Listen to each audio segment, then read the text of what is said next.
Nous avons rendez-vous ce matin au restaurant Guolinzhong. Traduction, la virilité dans l'assiette. Tiens. C'est là. Pas encore ouvert. Viens voir les caractères. Bien, en chinois ça veut dire le sexe. On mange du sexe, on parle du sexe et on comprend la culture dans la culture du sexe. Cet établissement, ce n'est pas une maison de passe, mais le fameux restaurant des mandarins. Les plats que l'on sert ici aux clients sont uniques à Pékin. Ici, vous ne croiserez jamais de touristes. Et n'espérez même pas entrer dans les cuisines. Le commis a reçu l'autorisation exceptionnelle de nous servir de guide dans l'antichambre de la virilité. Viens voir, là il nous montre, il vient de l'acheter, ce sont les sexes du chien.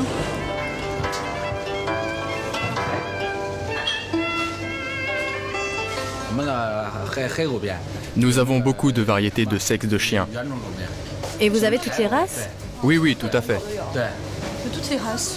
Il y a le chien noir, il y a le chien jaune, il y a toutes les races. Et d'où viennent ces chiens? On les achète un peu partout, aux quatre coins de la Chine. Et ce n'est pas fini, car il y a d'autres spécialités. Ça, c'est du pénis de bœuf, et ça, du pénis de cerf. C'est votre spécialité ici? Le pénis de cerf? Oui, c'est ce qu'il y a de meilleur. Cette fois, notre commis va fouiller au fond du congélateur pour nous montrer avec fierté le sexe qui, à ses yeux, est le plus spectaculaire. Un pénis de cheval. Ça, c'est le plus gros sexe que nous cuisinons ici. Ce soir, une dizaine de convives ont commandé cette spécialité. Une fois déballé, l'engin incite peu à la dégustation. Quand il sera complètement décongelé, le pénis va s'allonger encore. Les plats préparés dans le restaurant viril font partie d'une tradition en Chine qui remonte au IVe siècle.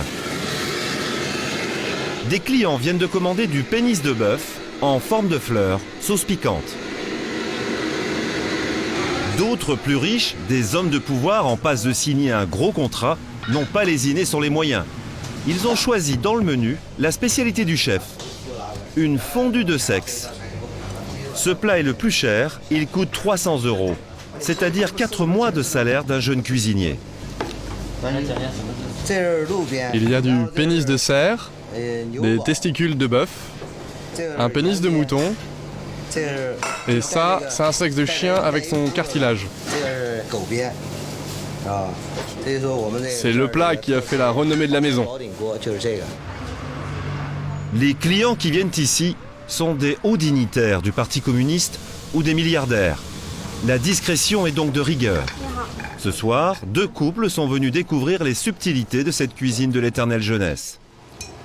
Madame a entraîné son mari dans ce restaurant pour son anniversaire. C'est la première fois qu'il goûte à ce genre de cuisine.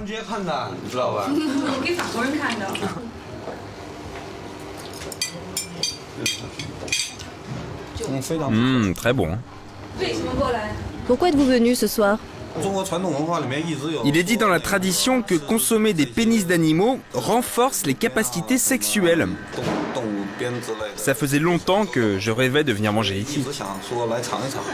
C'est super bon et super efficace. C'est sa copine qui se réjouit d'avance, non?